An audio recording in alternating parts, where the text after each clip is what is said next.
Hi friends, నేను మీ David sir, polity faculty. మనము చర్చించుకోబోతున్నటువంటి అంశము జాతీయ అత్యవసర పరిస్థితి. మన భారతదేశంలో జూన్ 25వ తారీఖు రోజున 1975 సంవత్సరంలో ఈ జాతీయ అత్యవసర పరిస్థితిని విధించడం అనేది జరిగింది. మరి మన భారత రాజ్యాంగం ప్రకారం ఒకవేళ చూసుకున్నట్లయితే ఏ ఆర్టికల్ ఈ జాతీయ అత్యవసర పరిస్థితిని గురించి వివరిస్తుంది అంటే ఆర్టికల్ 352 జాతీయ అత్యవసర పరిస్థితిని గురించి వివరించడం అనేది జరుగుతూ ఉంది. అయితే 1975వ సంవత్సరంలో ఈ జాతీయ అత్యవసర పరిస్థితిని అంతర్గత అశాంతి కారణంగా విధించారు అన్న విషయాన్ని మీరు ఇక్కడ గమనించాలి. అయితే ఈ జాతీయ అత్యవసర పరిస్థితి అనేది ఒకవేళ విధించినట్లయితే మన భారత రాజ్యాంగం ఏం చెప్తా ఉంది?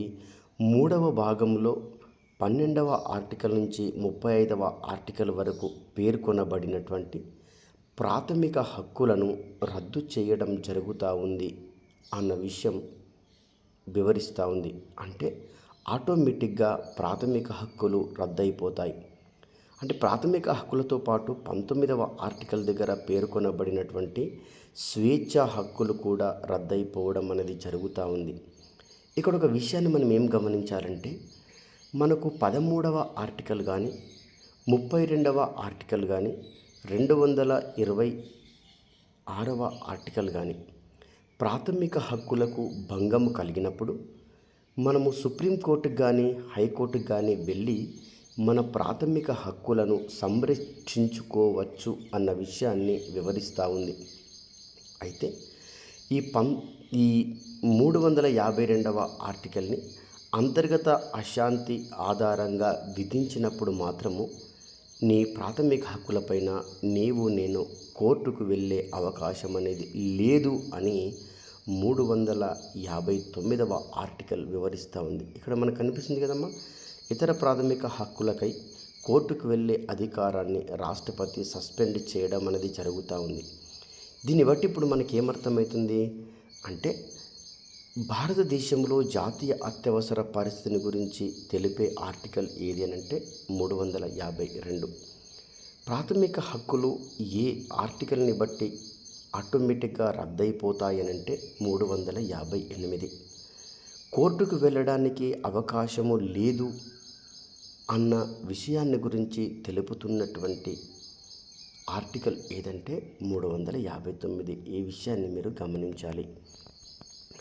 ఇంకా రాజ్యాంగ సవరణలు, దీనికి సంబంధించి ఎమర్జెన్సీకి సంబంధించి 42వ రాజ్యాంగ సవరణను 1976 సంవత్సరంలో చేశారు.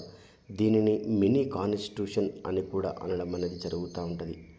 అయితే ఈ జాతీయ అత్యవసర పరిస్థితి అనగా ఎమర్జెన్సీ కాలంలో కేంద్ర ప్రభుత్వానికి అధికారాలను పెంచడం అనేది జరుగుతూ ఉంది. అయితే ప్రాథమిక హక్కులపైన మనము సుప్రీంకోర్టుకి వెళ్ళే అధికారము లేదు కాబట్టి న్యాయ సమీక్ష, దీనిని జ్యుడిషియల్ రివ్యూ అని అంటారు, ఈ జ్యుడిషియల్ రివ్యూను తగ్గించారు. ఎగ్జామ్లో చాలా సందర్భాలలో అడిగాడు మనకి, న్యాయ సమీక్ష అధికారం పైన పరిమితులు విధించింది ఏ రాజ్యాంగ సవరణ అని అన్నాడు. 42వ రాజ్యాంగ సవరణ.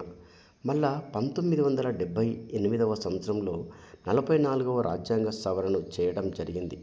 భవిష్యత్తులో ఒకవేళ ఎమర్జెన్సీని విధించినట్లయితే ఎమర్జెన్సీ కారణంగా దేనిని దుర్వినియోగం చేయకూడదు, అధికారాన్ని దుర్వినియోగం చేయకూడదు అన్న అంశాలు అక్కడ చేర్చారు.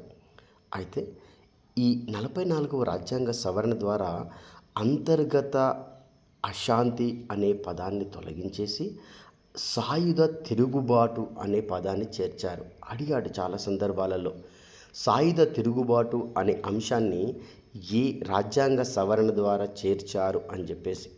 ఇంకొక విషయం ఏం చదివిస్తుంది ఇక్కడ మనకనంటే, ఒకవేళ ఏంటి మనం చదువుకుంటున్నటువంటి టాపిక్ జాతీయ అత్యవసర పరిస్థితి. ఈ జాతీయ అత్యవసర పరిస్థితిని విధించేటప్పుడు కేవలము ప్రధానమంత్రి సలహా మాత్రమే సరిపోదు, కేంద్ర కేబినెట్ లిఖితపూర్వకమైనటువంటి సలహాలు తప్పనిసరి అన్న విషయాన్ని ఇక్కడ చేర్చారు. అంటే దీనిని బట్టి మనకి ఏమర్థమవుతుంది అంటే ప్రధాని గారి యొక్క సలహా ప్రకారమే రాష్ట్రపతి గారు ఈ జాతీయ అత్యవసర పరిస్థితిని విధించవచ్చు ముందు కాలంలో. కానీ ఇప్పటి నుంచి మాత్రము కేవలం ప్రధానమంత్రి మాత్రం కాదు, కేబినెట్ లిఖితపూర్వకమైనటువంటి సలహాలు ఇవ్వాలి అన్న విషయాన్ని ఇక్కడ చేశారన్నట్టు. ఇదే సందర్భంలో ఏం చేసినారంటే ప్రాథమిక హక్కులు రద్దయినప్పటికీ కూడా 2021 ఇవి మనకు జీవించే హక్కులో భాగంగా ఉంటాయి కాబట్టి ఆర్టికల్స్ వీటిని సస్పెండ్ చేయడానికి అవకాశం లేదు అన్న విషయం అనేది మనకి ఇక్కడ అర్థమవుతా ఉంది. మరి ఒకవేళ ఈ జాతీయ అత్యవసర పరిస్థితిని విధించినట్లయితే వచ్చేటటువంటి మార్పులు ఏంటి, పరిపాలన విధానము ఏ విధంగా మారబోతుంది అని అంటే ఫెడరల్ టు యూనిటరీ, అంటే మన భారతదేశము సమాఖ్య పరిపాలన విధానము కలిగినటువంటి దేశము. ఈ సమాఖ్య పరిపాలన విధానం నుండి ఏ విధంగా మారిపోతుందంట, ఏకకేంద్ర ప్రభుత్వ వ్యవస్థగా మారిపోతూ ఉంది. అంటే రాష్ట్రాలలో ఉన్నటువంటి రాష్ట్ర ప్రభుత్వాలు అన్నీ కూడా ఎవరి ఆధీనంలోకి వెళ్ళిపోతాయి, కేంద్ర ప్రభుత్వం యొక్క ఆధీనంలోకి వెళ్ళిపోతాయి. చాలా సందర్భాలలో అడిగాడు మనకి ప్రశ్న, ఏకకేంద్ర ప్రభుత్వ లక్షణాలను ఏ సందర్భంలో సంతరించుకుంటుంది అన్నాడు ఈ జాతీయ అత్యవసర పరిస్థితిని విధించినప్పుడు. ఇక్కడ మనకి 250వ ఆర్టికల్ని మెన్షన్ చేశాడు. ఈ జాతీయ అత్యవసర పరిస్థితిని విధించినప్పుడు ఈ 250 ఆర్టికల్ ప్రకారము రాష్ట్ర జాబితాలో ఉన్నటువంటి అంశాలన్నిటిపైన ఎవరు చట్టం చేస్తారంట, కేంద్ర ప్రభుత్వమే చట్టాలు చేయడం అనేది జరుగుతూ ఉంది. మళ్ళా 83 క్లాస్ 2 ఆర్టికల్ గురించి కూడా ఇక్కడ మనకు తెలియజేస్తూ ఉన్నాడు. లోక్సభ యొక్క పదవీ కాలాన్ని ఏం చేయొచ్చంట, ఒకసారి సంవత్సరం పాటు పొడిగించవచ్చు. అంటే మామూలుగా 5 సంవత్సరాలు కదా, ఎన్ని సంవత్సరాల వరకు పోవచ్చు, 6 సంవత్సరాల వరకు వెళ్ళడానికి అవకాశం అనేది ఉందన్న విషయాన్ని మీరు ఇక్కడ గమనించండి. ఇది మనకు జాతీయ అత్యవసర పరిస్థితికి సంబంధించినటువంటి విషయాలమ్మ. ఇక్కడ మీరు మంచిగా అవసరమైతే స్క్రీన్ షాట్ తీసుకొని ప్రతి అంశాన్ని క్లియర్గా నోట్స్ రాసుకోండి. ఖచ్చితంగా ఏదో ఒక రకంగా ప్రశ్న వచ్చే అవకాశం అనేది ఉంటుంది. అయితే ఈ జాతీయ అత్యవసర పరిస్థితిని జూన్ 25వ తారీఖున 1975 సంవత్సరంలో విధించడం జరిగింది అన్న విషయాన్ని కూడా మీరు ఇక్కడ గమనించండి. నేను మీ David sir. All the best my dear students.